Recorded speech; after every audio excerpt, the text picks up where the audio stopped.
Toy Story 5 is from director Andrew Stanton of Wall-E, Finding Dory, and co-director of A Bug's Life, and it was co-directed by McKenna Harris, and the two of them wrote it as well. Okay, a few years ago I did a review of Toy Story 4, and in hindsight I was probably a little too positive with my 5-star rating. I haven't seen it since, but it probably isn't that good.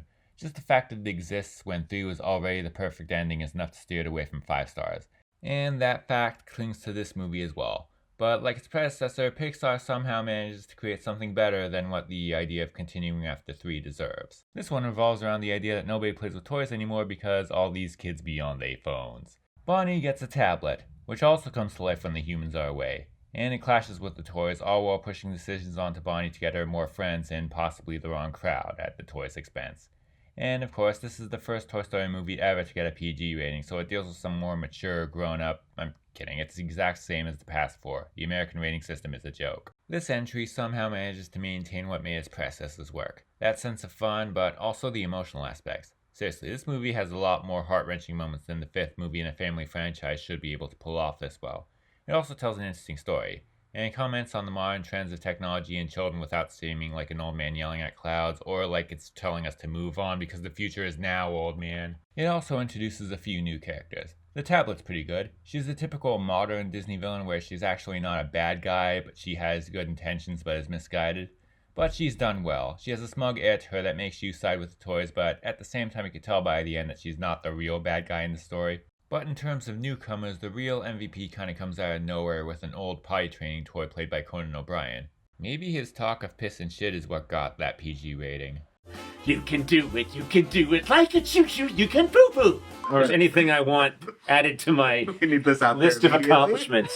It's that footage. But don't get me wrong, nothing here is actually crass or gross out, and he's actually pretty funny and likable. This one actually might be a little better than Toy Story 4. It still isn't getting the 5-star rating though. It still can't live up to the original trilogy.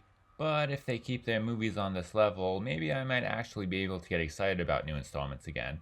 These movies shouldn't be worthy of their predecessors. Honestly, maybe Disney doesn't deserve another Toy Story sequel that's worthy of them, just because they can't leave us with closure. But these movies are still indeed worthy. And considering that closure's already gone, it's a good thing we got a couple movies that actually make it look like Toy Story can go on forever.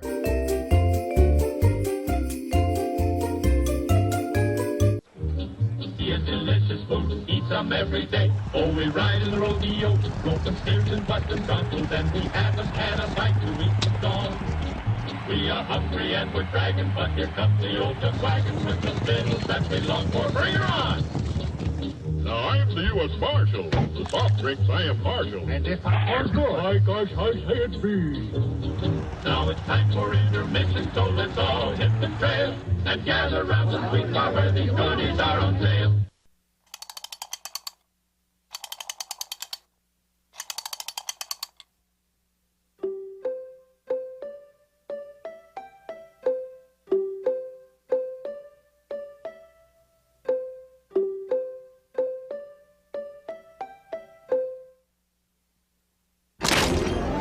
Sorry, Jack. Chucky's back. Child's Play 2. Keep an eye out for it.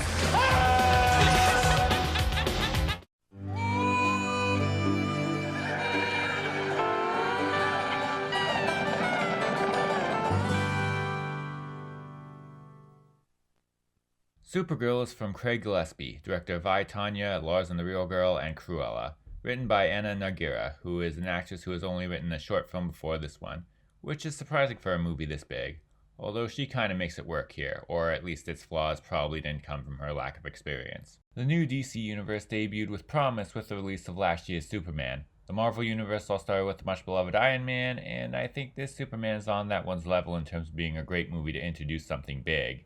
That promise was further spurred on the TV side with the even better Creature Commandos and Peacemaker Season 2. And also by the idea that these movies would actually feel somewhat different from each other. Hey, you know what Marvel put out right after Iron Man? Iron Man 2, and then Thor, and a bunch of stuff like that. The average Marvel movie. And accidentally following in their footsteps, DC has also put out something on the level of those movies, bringing us back down to earth, reminding us that this is still a superhero movie cinematic universe. Don't get your hopes up too high for artistic greatness. It stars Millie Alcock as the titular Supergirl, who appeared for like a minute at the end of Superman. Although I guess Thor doesn't appear at all in the Iron Man movies. The Hammer doesn't count as him. But anyway, Supergirl's off in space somewhere. She's a little less wholesome than her cousin, and she's just off getting drunk somewhere with her dog. This is not a girl boss movie. Sorry if you want to be outraged. Anyway, she's out getting drunk until Arya Stark pulls her into a quest to avenge her family. No, it's not really Arya Stark or even the actress who played her, but watch this movie and tell me you don't see it. Whatever, this ends up getting to the point where the bad guys poison Crypto, and now she has to take them down and in the process avenge the girl's family to save him. This movie's fun space setting kind of makes it seem more like a Guardians of the Galaxy movie than anything that James Gunn had actually made for this universe so far, except maybe a little darker. I guess what separates it from Superman in terms of feel is the lack of the Man of Steel's wholesome optimism. In that sense, maybe it feels different from Superman, but just not much different from most other superhero movies of the past 15 years. It's entertaining in that sense, though. It does a decent job of telling the story and has some fun action in there, even if a lot of it is CGI.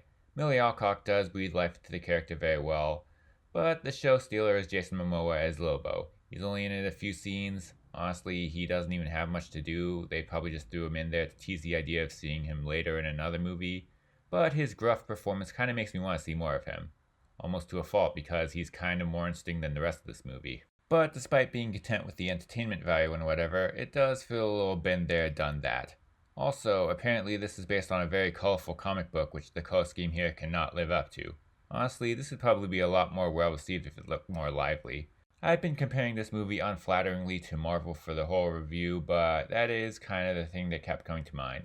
But to its credit, it feels closer to the quality of the average movie in pre-Endgame Marvel, meaning it's average but not painfully so, like most of what they put out afterwards. But overall, this is kind of a step back for a cinematic universe that once seemed fresh and different. But that universe is still young enough for it to feel fresher than its worn-out competition. Even at this point now, the DC universe is still promising enough for us to be worried about the fact that it's starting at what's probably at the tail end of the superhero movie craze. Yes, people have been saying that forever, but it really does feel like it now. It's hard to draw audiences to them now, and this doesn't have that kind of hook that those fan-servicey movies that did become hits had, but it hasn't completely killed faith that good things are up ahead, if people still care.